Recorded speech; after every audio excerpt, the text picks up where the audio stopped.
We are going to talk today about sustainable agriculture, and we're not really talking about the actual act of farming because there are other professors in the department far more knowledgeable than me about that, and many of y'all are certainly far more knowledgeable than me about that. But what we're going to talk about today is really about how cities can work with farmers to ensure they are successful and to protect agricultural land in the face of development. So that's really kind of what the priority of today's lecture is going to be about. And then we're also going to talk about urban agriculture as a kind of new phenomenon, and a little bit about agri-hoods, which are basically neighborhoods built around farms. So that's where we're going today. Hope you're along for the ride. If you're in my 107 class, I think one of you is, maybe two of you.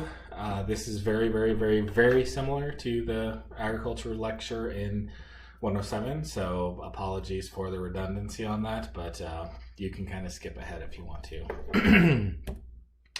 All right, so talking about that.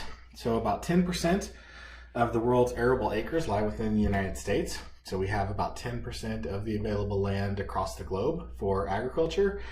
And we are the world's largest agricultural producer. So we are the breadbasket of the world. We export tons of food across the globe to lots of different countries. And that's a big part of our economy. And as many of y'all are probably aware, agriculture is a very low margin, small profit industry. So farmers are always kind of on the brink of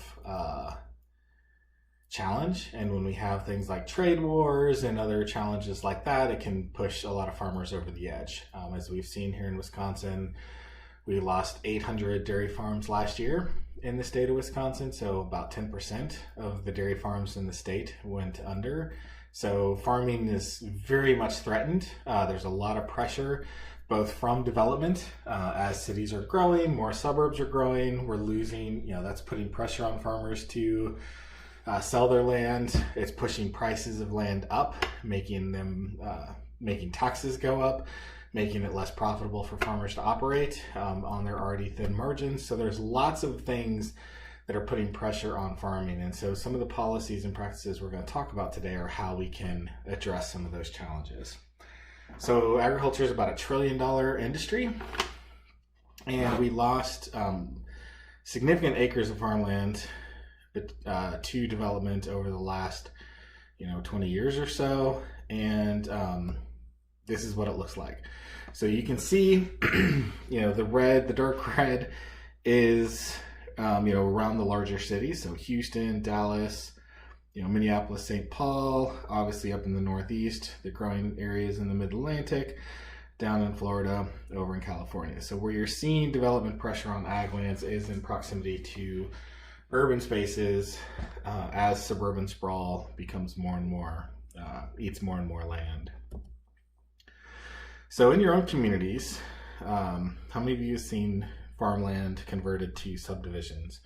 Just something to think about. We're not going to do an activity for this lecture, but I just want y'all to think about, from your hometowns, if you are coming from rural environments or farming towns, how many of you have seen farms in your communities turned into subdivisions or sold out? Maybe a family farm got bought by a corporate farm or whatever.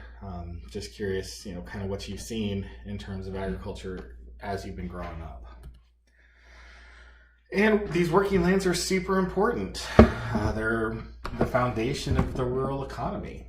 They are wealth creators, and the money that farmers spend on equipment and feed and fertilizer and seeds and employing people and all of those things is a significant driver in our rural economies. And as that employment goes down, as those family farms are converted to big corporate farms, as farms just shut down, get turned into subdivisions or just are abandoned, and the fields become open space again, right? We're losing that economic foundation. And so it's an enormous challenge for our rural communities in the face of the farm collapse, if you will. And Obviously, working lands are vital to food production, long-term food security. Being able to grow food, locally is important. As we're seeing with this coronavirus, there's, we haven't seen it yet. The food system is still functioning very well. Grocery stores are not empty. We're still producing the food and goods that we need.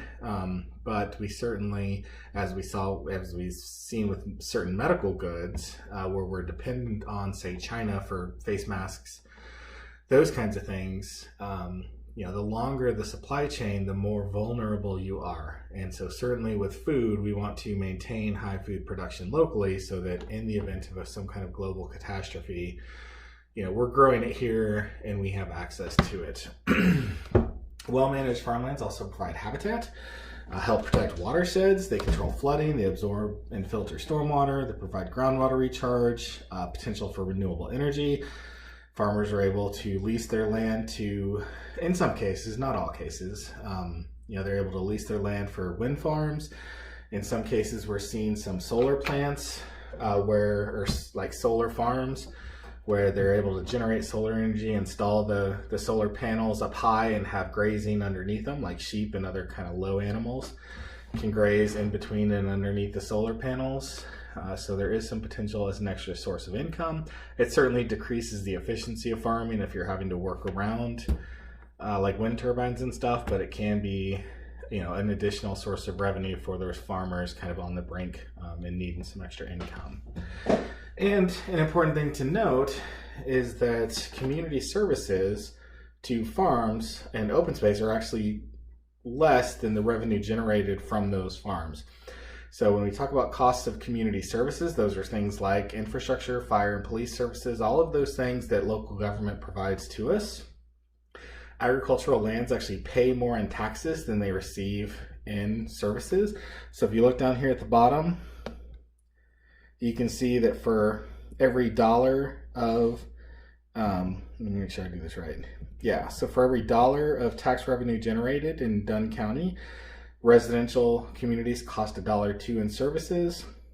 Commercials, for every dollar generated is 55 cents in costs, but farmlands for every dollar generated is 15 cents in cost. And down the line, you can see the cost of service for commercial and residential is oftentimes higher than what's actually generated from tax revenues for those properties, but agricultural space is always cheaper. So for a city budget perspective, the more undeveloped space you have, the more farmland you have, the more bang you're getting for your buck, because you're paying less in services than you're collecting on those properties, which is important. So ag lands have development pressures because they tend to be relatively flat, well drained. They're generally on good transportation networks. They're oftentimes close to other forms of development, suburban development and the like, so they're very attractive for new development because it's easier to build on a former farm field than it would be to have to clear a bunch of forest or something else to build on. So certainly take some of the headaches out of development for builders. And what happens is as areas around farms begin to develop, that development pushes up property values and increases the tax burden for farms because their property starts being looked at as development potential, and so their value goes up and their the tax burden goes up, and it becomes more difficult for them to make money as development's occurring around them. You also start to get more complaints as your neighboring fields get turned into houses. People start to complain about the noise and the dust and the odors and all of those things associated with farming. You start to see a greater rise of complaints. Now we are going to talk about right to farm laws and some other protections that farmers have, but you still have to deal with some of those complaints going forward. And transportation and infrastructure expansion can actually impede farming. If they're building new roads that cut through your property, all of a sudden you've got a road in the middle of your field or whatever, it's going to make it more difficult, less efficient for you to farm. All right, and this is what it looks like on the ground. You can see there's agricultural lands here surrounded by sprawling subdivisions moving out towards them. And you can see this property here is zoned ag. This one's zone C1, which is generally commercial. and this one's zoned ag. And so what happens is, because there's development happening, all of a sudden these properties start to be viewed as prime development land as opposed to prime agricultural land. So the appraisal district, the tax appraiser's like, well, we're going to make this valued at what it would cost to develop land, and so the taxes will go up. Additionally, because again, you see development happening around it, it makes it harder for those farmers to farm those fields because of, you know, the potential for complaints from the neighbors. So it just makes it harder and less efficient to farm, is basically the deal. So there's a growing awareness of the need to preserve agricultural lands. States, cities, other entities are working to preserve ag lands, and there's lots of ways to do that. So the video here, I'm not going to click on it, but it's posted in the module for this lecture, is a link to a project in San Mateo County. It's a local nonprofit that's working to preserve farmlands, helping farmers protect and preserve their property from development. But again, I'm not going to show the video here, but if you're interested, you can click on the link here, this Farmland Futures Initiative link, and watch the video.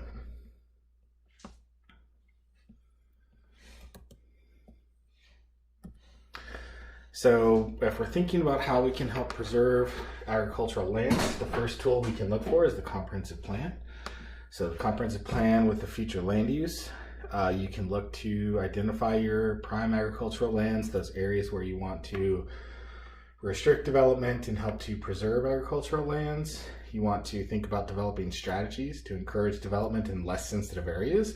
So development will oftentimes follow infrastructure. So if you're trying to preserve lands, if you don't build a bunch of roads, don't put in a bunch of water and wastewater lines, that can help reduce development pressures in those areas. You can put that infrastructure towards those areas where you want to see development happen. And you want to think about, again, integrating those infrastructure improvements into your vision for future development to preserve your agricultural lands. So urban growth boundaries, again, I'm not going to show you the video. This lecture had a lot of videos, but it's posted in the module, so you can go check it out there. And basically what urban growth boundaries do is they set a boundary based on anticipated growth over a given time horizon. So generally it's 20 years. So the city basically draws a line on a map that says this is the growth expectation we have for the next 20 years. And it basically works like a wall. So new development has to occur within that boundary. And what it does is it concentrates development on vacant and underdeveloped lands that are already within the city limits. It minimizes pressure on agricultural lands and open space outside of that boundary because developers can't build out there. And so it protects farmers from development pressures. Some of the downsides to urban growth boundaries is that because you're artificially constraining land supply, because you have this line in the sand that they can't build beyond, it can make things more expensive. It can push up prices, it can limit development, which can contribute to higher housing prices, higher development costs, and so forth. So it's not, a one-size-fits-all solution, but it certainly is a tool that can help to preserve agricultural lands, but it does come at a cost in other areas. So agricultural protection zoning is just using the zoning code, the land use regulations, and identifying, again, those prime agricultural lands, zoning them into the agricultural protection zoning, which gives an added layer of protection from development pressures, makes it harder for developers to buy and develop those properties, and it helps to insulate farmers in these areas from price increases caused by development pressures, because they have that added protection of the zoning ordinance saying that they're in an ag protection zone. It limits their tax burden based on property value increases if the property were to be developed, right? So again, it's just a way of insulating farmers from development pressures.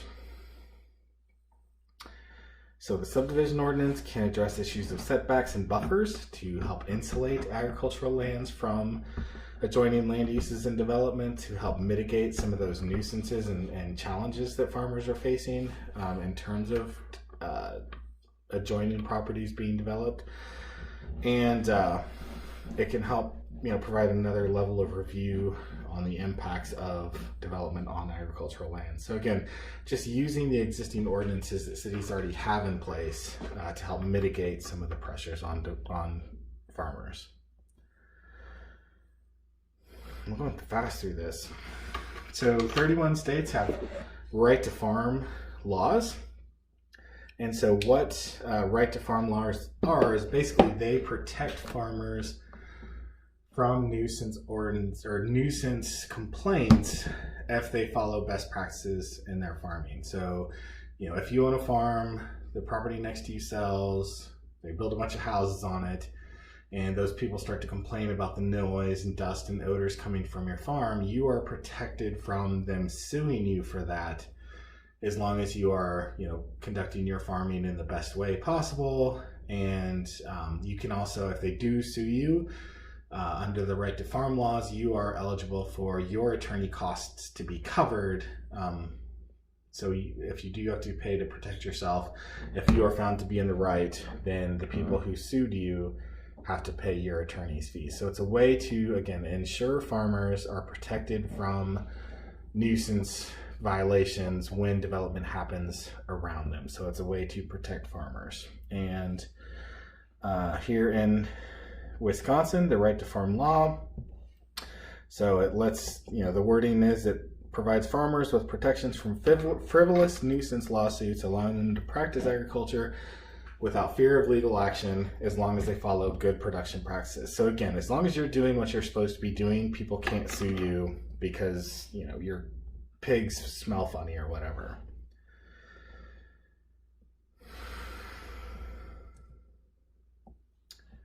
And agricultural district programs are just, again, another way that state governments are coming together to provide assistance to farmers through programs like farmland preservation plans, zoning districts we talked about.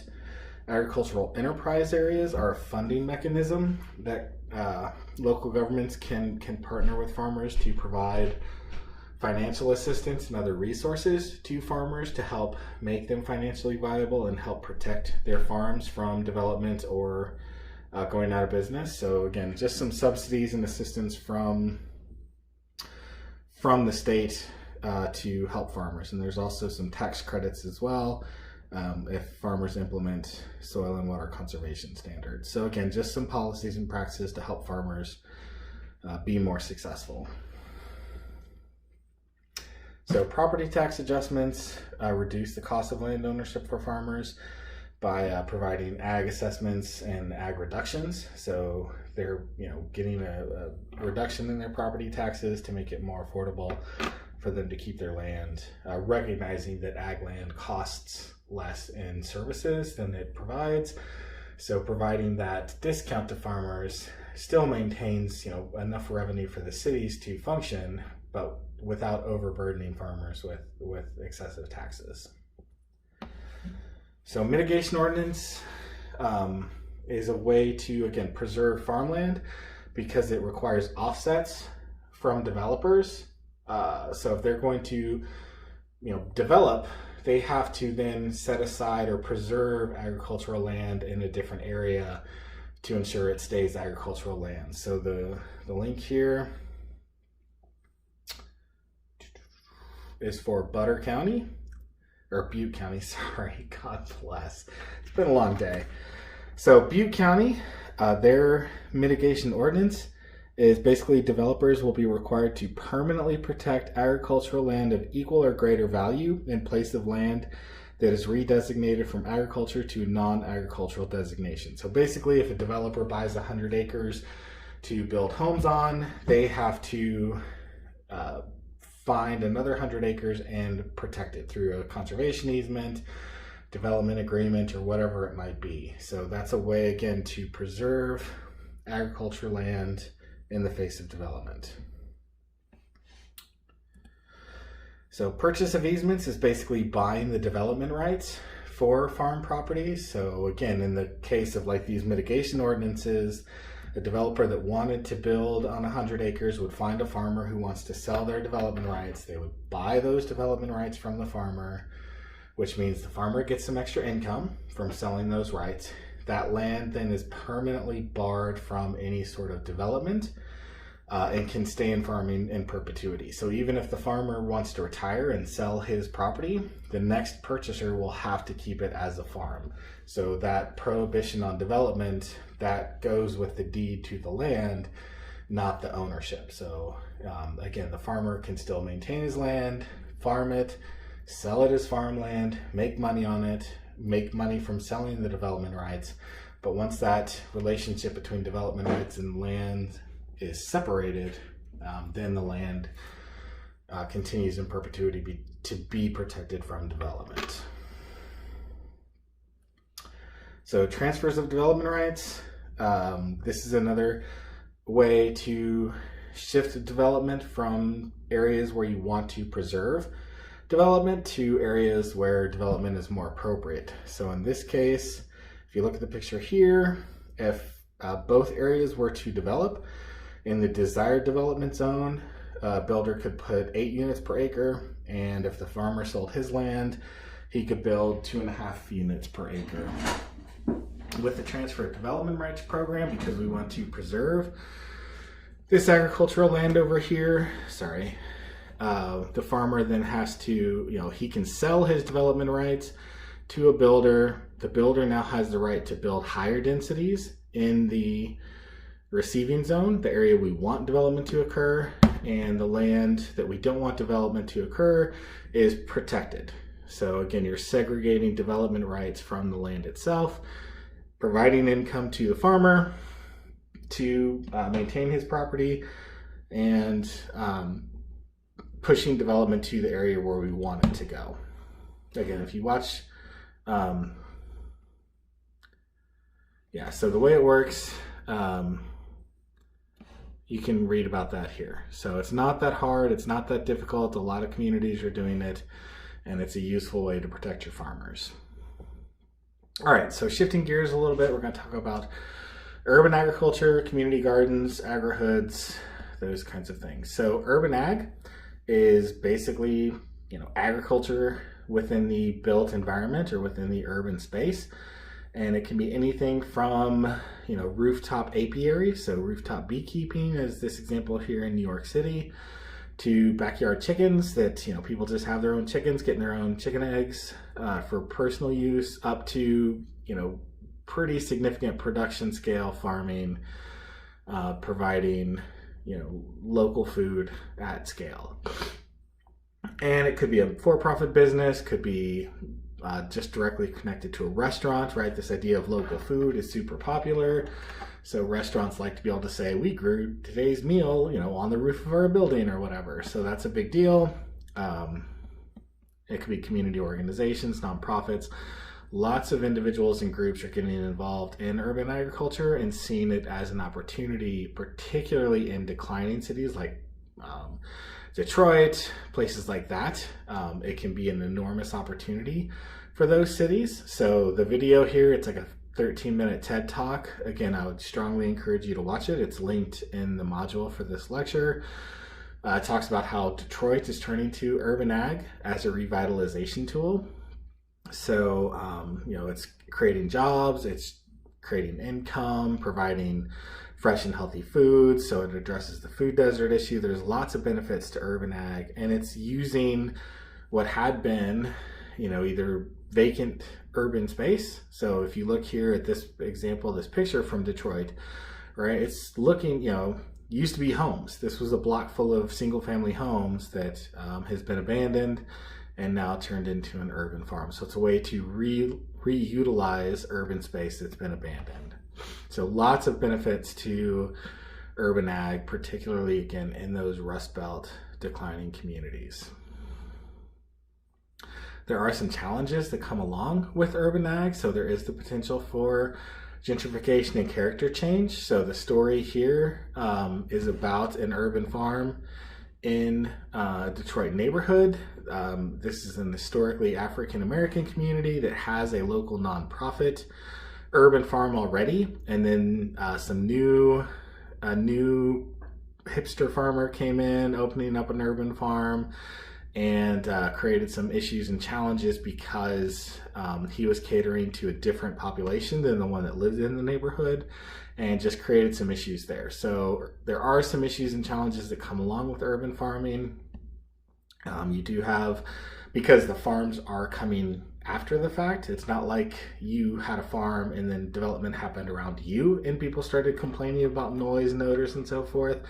In the case of urban farming, oftentimes there's existing residential neighborhoods where these farms are being located, and then all of a sudden you have the noise and odors and dust and things associated with farming that come in after the fact. And so that can certainly create some challenges and some conflicts within neighborhoods that have to be addressed.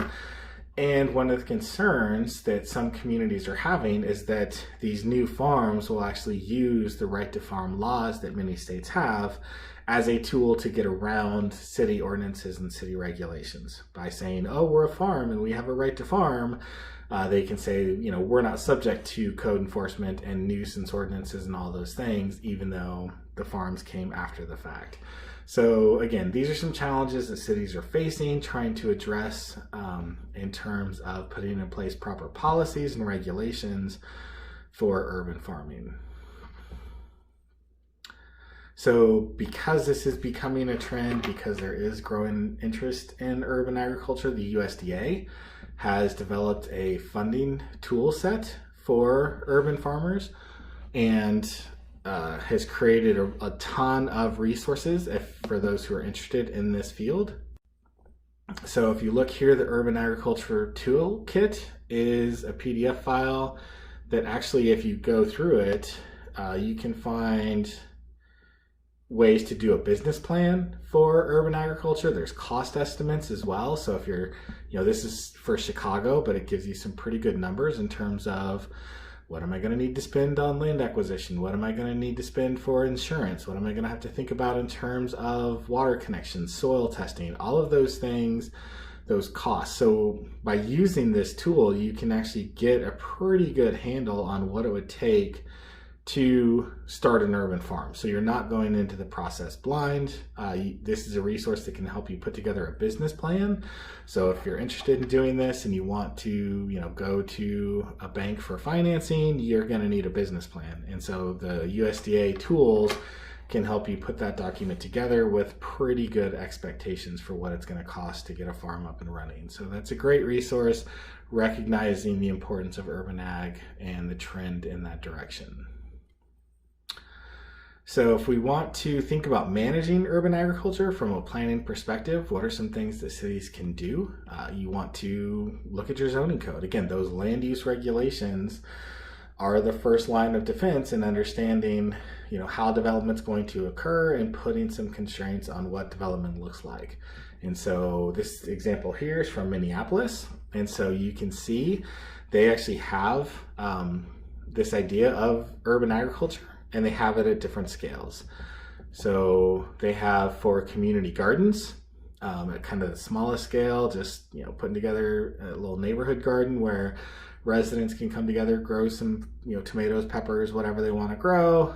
Pretty small scale. It's allowed pretty much everywhere. If you look at the permitted use, these are where community gardens are allowed to operate, no conditional uses.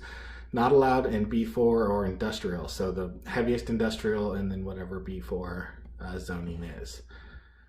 So has some prohibitions on what's allowed in community gardens, things like overhead lighting, vehicle parking standards, because they recognize that community gardens are a fairly small scale use and they want to ensure that they remain a fairly low intensity project with a minimal impacts on adjoining properties. So market gardens are really stepping up from community gardens into more of a commercial oriented project. And so this is food or ornamental crops are grown on a rooftop or inside a building to be sold or donated. So the community garden is largely for individual family use. The market garden is actually somebody producing a good for sale. And so you can see based on size, there's some restrictions on where those can be located. So that if they're larger than 10,000 square feet, They're limited in the districts that they're allowed to be located within, and they're not allowed in industrial uses. And then finally, up to actual full-scale urban farms. Those are only allowed in industrial zones and the most intensive commercial zone with a conditional use. And if you remember from our zoning conversation, a conditional use is where the developer has to get special permission to locate in that zone, and generally has to comply with some additional requirements and restrictions from the city. And you can see that those, intensive use urban farms are prohibited from the residential areas and so forth. So they still, even within the urban farms, they prohibit the keeping of animals. And so they do have some limitations there. But again, this is an example of a city that's taken a proactive approach in trying to allow for urban agriculture while also ensuring that the practice of urban ag doesn't negatively impact adjoining properties. So hydroponics, again, there's a video. You can link to it in the module. Hydroponics allows for very intensive agriculture in small space. In many of our declining Rust Belt cities, there's abandoned buildings, there's warehouses and factory space that can be repurposed into hydroponic farming. So again, you're getting very intensive use of space, you're getting very intensive production levels. This is one reason why the Netherlands, tiny little Holland, is the second largest agricultural producer in the world by some measurements, because they make extensive use of greenhouses and hydroponics and intensively grow product. With the growing legalization of marijuana, we're seeing a lot of hydroponics focused on the marijuana trade, and so this is certainly an area of increasing interest and increasing economic opportunity, because you're oftentimes reutilizing what had been abandoned space and putting it to productive use. So community gardens, we talked a little bit about those. These are a mix of ownerships. Some are owned and operated by the city. Some are owned by nonprofits and neighborhood groups, but they're intended to be low-level production for people to provide for their families. Generally, a community garden will be, a family gets a plot, grows some vegetables, tomatoes, maybe some flowers for personal use. You will occasionally see people that maybe they grow stuff and make salsa and sell the salsa, or they grow flowers and sell the flowers. So you do see a little bit of, production for market, but not a lot. It's really intended for individual use. Some of the benefits to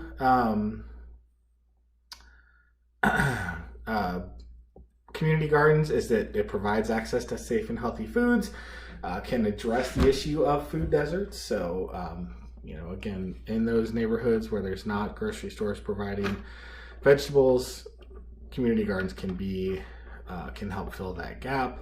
Helps to build community engagement and social capital, because people are out spending time in the garden. They get to know their neighbors, they help one another, they work together. So you're building that social cohesion and relationships and networks, which is super important. Provides educational opportunities. So schools are starting community gardens, and the students come out and grow their own food, and there's lots of research that shows when kids are part of the food production process, they're more likely to eat the food. So as a way to encourage kids to eat vegetables and healthy foods, if they're part of growing that food, they're more likely to eat it. Gives an outdoor activity, promotes open space and greenery in urban spaces. And because there is the potential, you can use your veggies to make salsa and salad or whatever, there is some income potential as well. So lots of benefits to community gardens, lots of good things in pursuing those. Some of the challenges are the management and maintenance, because these things are oftentimes, families will get a plot and be super excited about it for, a couple, 3 months.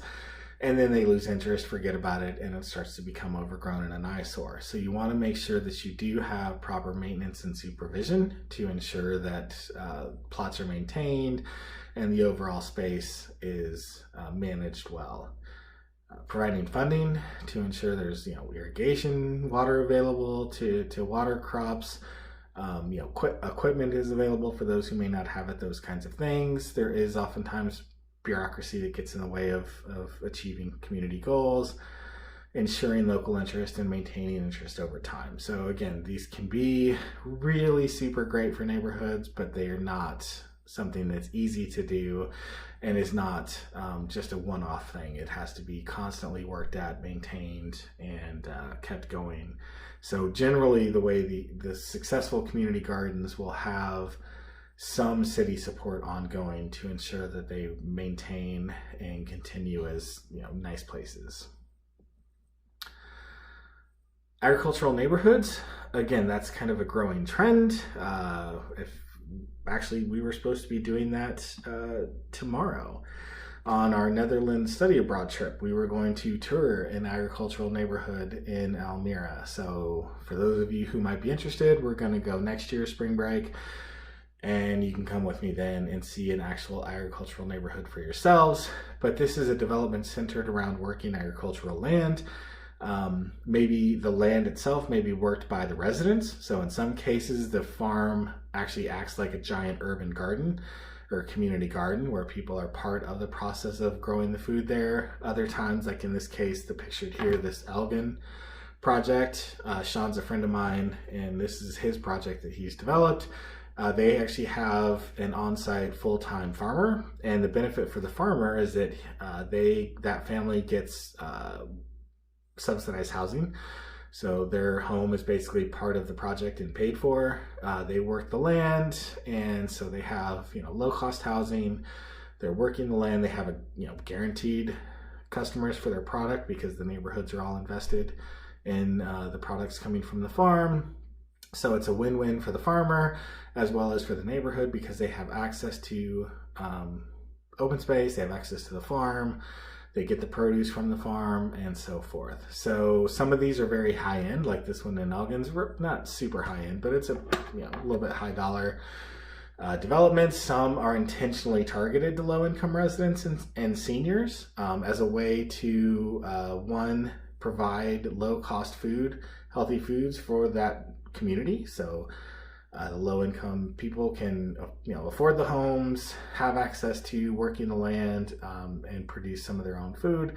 Senior citizens, it gives them a great activity, something to do, keeps them busy and active, engaged in their neighborhood and their community, improves quality of life. All of those good things come from this style of development. So the Elgin Agri-Hood project here, if we look at it, dun, dun, dun, dun.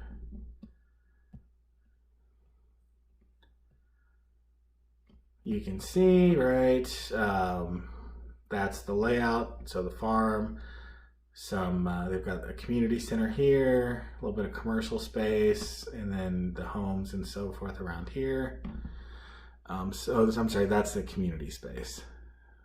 So you have common space, you've got different styles of development, you've got single family homes, some duplexes, a little bit higher density stuff, kind of built around lots of common open space, lots of opportunity for different kinds of living within the neighborhood. So moving along here, well, I thought there was going to be more pictures of the projects. Yeah, so that's what one of the small houses looks like, right?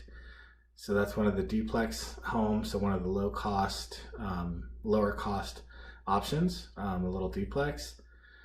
Then they have farm to table dinners. So this is a way, again, of bringing the community together, the neighbors together within the neighborhood to enjoy time together, build social cohesion. And this is kind of just an example of what it might look like, right? Building around that common open space. All right, so back to this. So some of the benefits that you get are that it can be a lower cost to develop because, you know, unlike a golf course where you're having to spend a ton of money to develop a golf course, in this case, you're leaving open space that's going to be turned into farmland. So there's not a lot of investment up front in building the farmland. Gets plowed, gets planted. Obviously that's a ton of work and some expense, but not like building a golf course. Property owners get the benefit of that open space and access to produce. Farmers can make a higher income, additional benefits. Oftentimes, again, their housing may be subsidized and so forth as part of their service to the community. Finding suitable property can be an issue. You still lose ag land. So if you're building this in an agricultural area, you are still losing agricultural land to development because you're building houses on it. So it's not a total solution to farmland preservation, but it is an opportunity. And you may get resistance from neighbors, right? Any kind of development tends to foster resentment and resistance from people who are already in the area. All right, so kind of to wrap things up here, there is a responsibility to preserve agricultural lands, maintaining the services they provide, from food production to habitat to biodiversity to water management. All of those positive things we get from agricultural lands, plus obviously the jobs and livelihoods of the farmers themselves, is a critical priority for many of our communities. We need to ensure that we have in place regulations, policies, and practices that help farmers stay on the land and make a viable living, to make farming economically viable. So we want to use our zoning regulations, other land use regulations, look at things like transfers of development rights and other policies that we can put in place to ensure protection of farmland. There's growing interest in new agricultural practices, from urban farming to hydroponics to agrihoods, right? All of those are new ways of thinking about farming and providing opportunities for farmers in different contexts. And all of that goes to help build food security for people. So again, there's another video here talking about hipster farmers as potentially the future of farming. Worth checking out. It's linked in the module as well. And that's it for today. So have a great day. I will talk to you all next time.